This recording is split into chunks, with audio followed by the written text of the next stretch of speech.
প্রতি বছর দেশে 10 ভাগ হারে কমছে জলাভূমি, এমন বাস্তবতায় আজ পালিত হচ্ছে বিশ্ব জলাভূমি রক্ষা দিবস।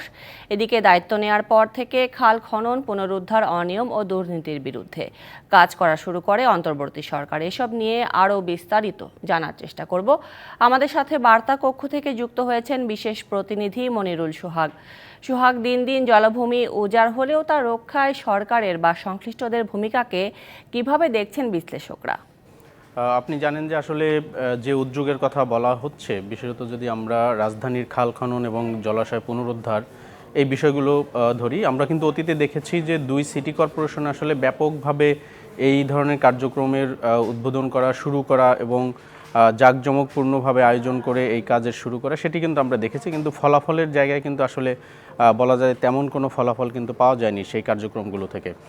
নতুন সরকারের যে কার্যক্রম, সেখানে এই ধরনের কার্যক্রম, এরই মধ্যে আজকে যে উদ্বোধনটি হলো, সেটির আসলে ফলাফল কি হবে সেটি এই মুহূর্তে বলার কোনো সুযোগ নেই। অর্থাৎ এই কার্যক্রম শেষ হওয়ার পরে এবং বর্ষা মৌসুম আসলে তখন আসলে বোঝা যাবে যে এটির ফলাফল কতটুকু আসতেছে। তবে এরই মধ্যে কিন্তু এই কার্যক্রম নিয়ে যেরকম অনেকে উৎসাহ দেখেছেন যে হ্যাঁ, এই সরকার হয়তো ভালো একটি কাজ করবে, পাশাপাশি কিন্তু আজকের যে আয়োজন ছিল সেটি নিয়েও কিন্তু সমালোচনা হয়েছে ব্যাপকভাবে, যদিও সেটি নিয়ে সিটি কর্পোরেশন তাদের মতো ব্যাখ্যা দিয়েছে। আমরা যদি হাওরের জলাভূমি, টোটাল জলাভূমির যে চিত্র, সেটি যদি আমরা বলি, আমরা কিন্তু দেখেছি যে যেভাবে উজাড় হচ্ছে রাজধানী ঢাকা এবং সারা দেশের যে চিত্র, সেটি আসলে বিশ্লেষক যারা রয়েছেন, পরিবেশবিদ যারা রয়েছেন, নগর পরিকল্পনাবিদ যারা রয়েছেন, তারা সবাই কিন্তু বলছেন এটি একটি ভয়ঙ্কর তথ্য এবং ভয়াবহ উদ্বেগের ব্যাপার। অর্থাৎ এরই মধ্যে গত 28 বছরে রাজধানীর 90 ভাগ জলাভূমি যদি উজাড় হয়ে যায়, বাকি যে 10 ভাগ রয়েছে, অর্থাৎ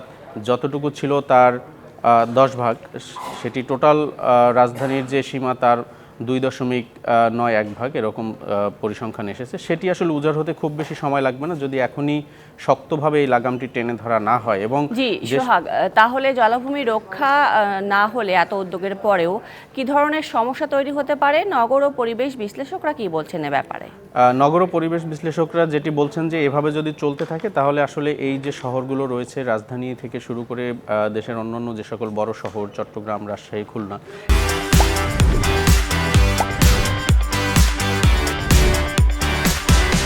এই শহরগুলো আসলে বসবাসের অযোগ্য হয়ে পড়তে পারে। অর্থাৎ আপনার যদি পানির ধারণ ক্ষমতার কোনো জায়গা না থাকে প্রাকৃতিকভাবে, তাহলে যেভাবে দূষণ বাড়ছে, বায়ু দূষণ থেকে শুরু করে অন্যান্য সমস্যা, সেগুলো আরও প্রকট আকার ধারণ করবে এবং জনজীবনের উপর কিন্তু তার প্রভাব পড়বে। এবং এটি রক্ষার জন্য দুটি বিষয় এখন রয়েছে। একটি হচ্ছে যে আইন রয়েছে, সেই আইনকে কঠোরভাবে বাস্তবায়ন করা এবং যাতে কেউ জলাশয় ভরাট করতে না পারে, এবং যেগুলো অবৈধভাবে ভরাট এবং দখল হয়েছে সেগুলোকে পুনরুদ্ধার করা। সরকারি সংস্থার সাথে যারা রয়েছেন তারা কিন্তু সবাই বলছেন যে এই বিষয়টি আসলে খুবই চ্যালেঞ্জ। আপনি জানেন যে হাওরের অধিদপ্তরের মহাপরিচালক, পরিবেশ অধিদপ্তর, তারা কিন্তু স্বীকার করছেন যে আসলে যেগুলো পুনরুদ্ধার করার দরকার সেটি আসলে করা যাচ্ছে না, এবং যারা এগুলো দখল করে ফেলছে তারা আসলে খুবই শক্তিশালী, তাদের সাথে আসলে কোনোভাবেই পারা যাচ্ছে না। এই অবস্থায় থাকলে কিন্তু আসলে এই সমস্যা থেকে ঢাকার সমাধান। 2 সিটি কর্পোরেশনের খালগুলি উদ্ধারের ঘোষণা দেওয়া হয়েছে। অতীতে সিটি কর্পোরেশনগুলোরও এমন উদ্যোগে কতটুকু কাজ হয়েছে বলে দেখতে পাচ্ছেন?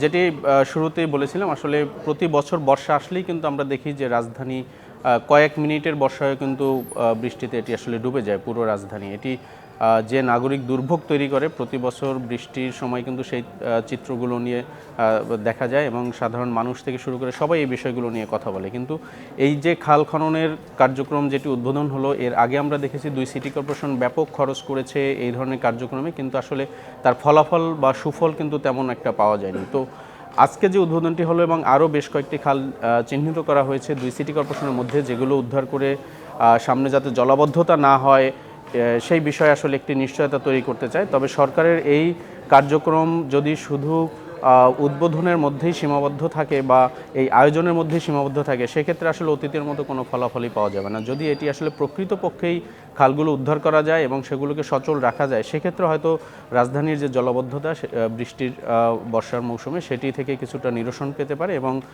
একটি সুস্থ নগরীর দিকে রাজধানীর যাত্রা শুরু হতে পারে।